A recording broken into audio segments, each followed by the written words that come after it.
don't have a funny, quirky, cool little 80s themed sitcom type intro.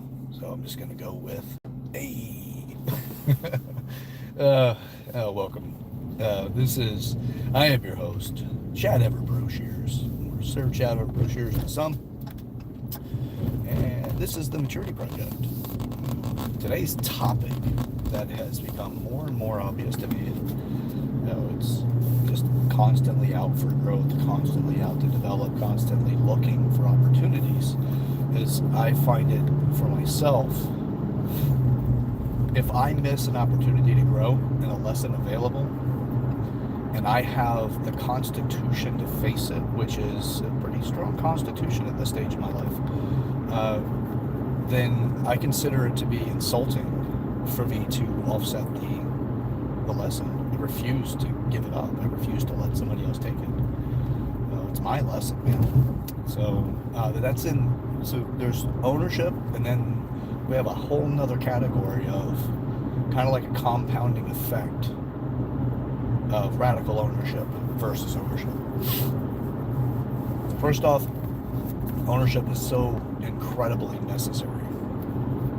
We absolutely adore, we line ourselves up in our society. We have specific individuals that we idolize. We have people that we absolutely just like, we use their quotes, we mutter their mantras, we have photos of them or pictures or something to inspire us through who they are. And what most do not do, and nearly no one does this, is look at the responsibility they had to take on in their life in order to become the person that you are now idolizing. For some of these people, that was not their intention. They did not do what they did just so that they become somebody quotable in history. Those people typically, they don't really get there, the ones that are driven by that, as much as the people that do it for another reason. What's their motives? Now, I can say that I don't know these people. And I'll put that out there because, if your mind gets into this idea where you gravitate towards, you're magnified towards something, you're attracted to an idea, or the skepticism of a specific idea, and you utilize this specific information to kind of anchor you out of the conversation and discredit what you're hearing, for whatever variable reason that you would do that, or various reasons, that you would actually do such a thing. And to be responsible on my side is to say that I don't know these people personally. The majority of the people that are quotable, that do have such an influence on society, those people are not alive, for the majority of them. And the ones that are outside of my sphere of influence, they're not within my, the stages of separation is too significant, and that's not really a goal of mine, is to pursue these individuals, to meeting them in person, as much as just appreciating their significance in life from the distance that I'm at, because I don't want to clone them by becoming them. I don't want to do that with anybody, and I'm out to make my mark in life by me being who I am. And that all has to do with being responsible. Now, being responsible on its own is, did you do X? And then you hold yourself in a position of, I'm responsible for X.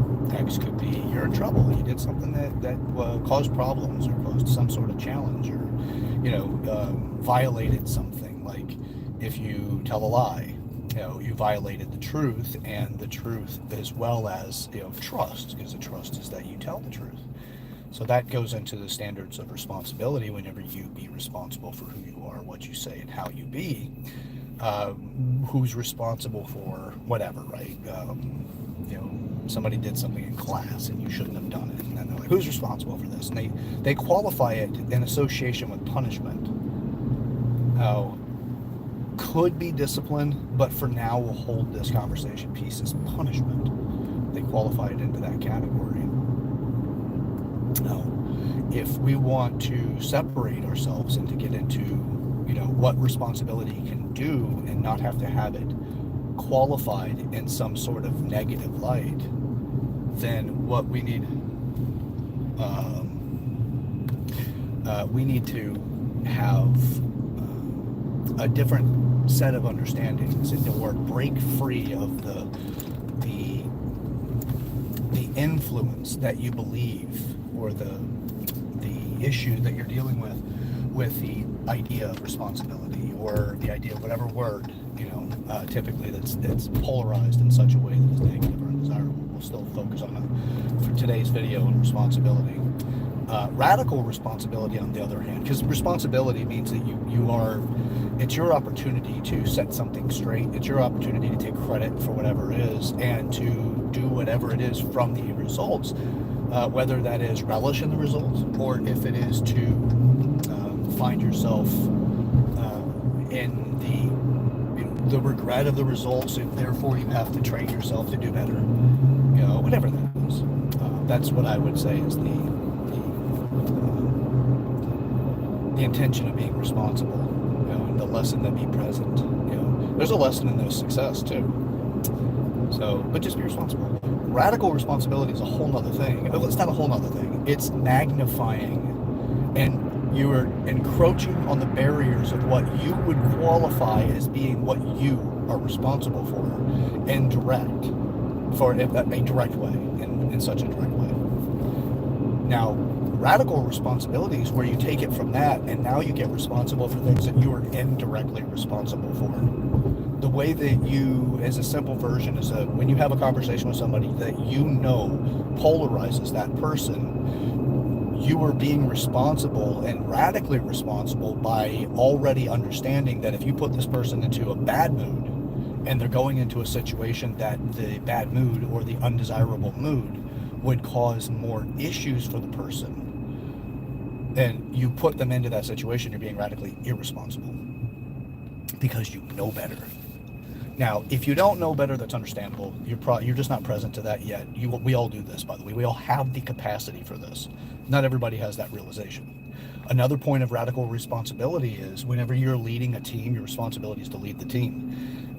When somebody in your team fails to meet the mark or the goal, then you have failed as well. That's all responsibility because you're delegated that task based off of whoever put you in that position. Now, being radically responsible for somebody is to go into the variables necessary to understand how to change other people's moods in a way that gets them closer to accomplishing their goals when their goals are clearly set, right? So if it's an employee specifically in this scenario, but it's like this in life if you really want to get down to the details of it. But it's easier to understand through the structure of business and being in management.